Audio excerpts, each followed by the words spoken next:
Remember going to your favorite places without worrying about feeling safe? Restaurants, concerts, sporting events, Disneyland. How can we get back to the good old days of feeling safe and free in the places we like to go? Hi, I'm Joe of Safe Doors Open. I'd like to spend the next few minutes with you to go over a model of what we think getting doors to open safely again might look like.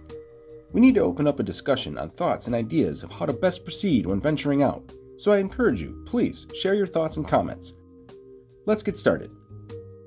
We begin here with registration. It can be done at home and is anonymous. Individuals will be identified by a random number in a database and facial recognition with a PIN at venues. There will be oversight. We'll get to that later.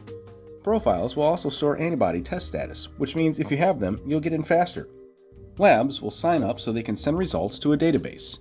Don't worry, it keeps track of some stuff, but it only knows what we want it to. Getting tested at participating labs means it's anonymous. Just like venues, labs will verify you being you with your face and your PIN. Your other information stays private. The privacy group will be an independent body responsible for ensuring that no unauthorized information is used or even being collected. We'll be able to access a venue's profile to schedule a visit and screening. We'll be able to see what other people thought of the screening. Is it fast, thorough, safe? We want to know before we get there, right? This step does that. It also lets a venue manage how many people are coming in, and if you're bringing your kids, you'll be able to indicate that when you schedule. The checkpoint admin will be a selected employee who manages the database and employees from the venue's end. We get checked, employees get checked. So going in, we know that not only are our fellow patrons safe to be around, so are the employees.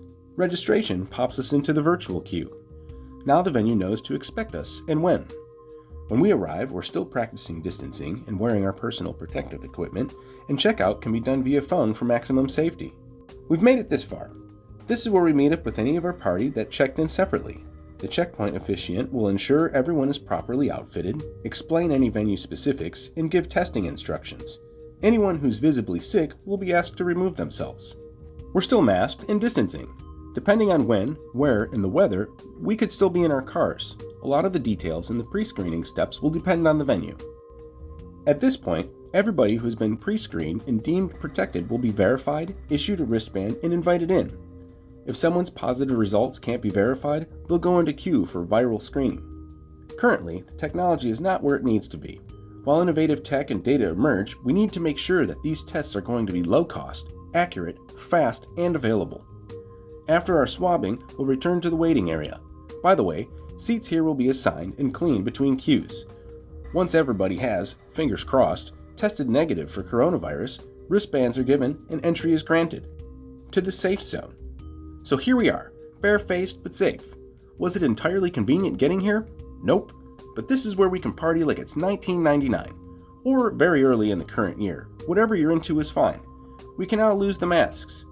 Any safe zone needs an enforceable perimeter, and with that being said, a safe zone can be any size as long as its access is controlled. Zones could eventually be linked. Wristbands will be collected at the exit. Obviously, in and out privileges are a no-go, and leaving would necessitate another trip through the screening process. This is a model of what we think getting doors to open safely again might look like, and Safe Doors Open is a site where you can gather information about these technologies and legislation so you can have a single place to go to dive into what's developing.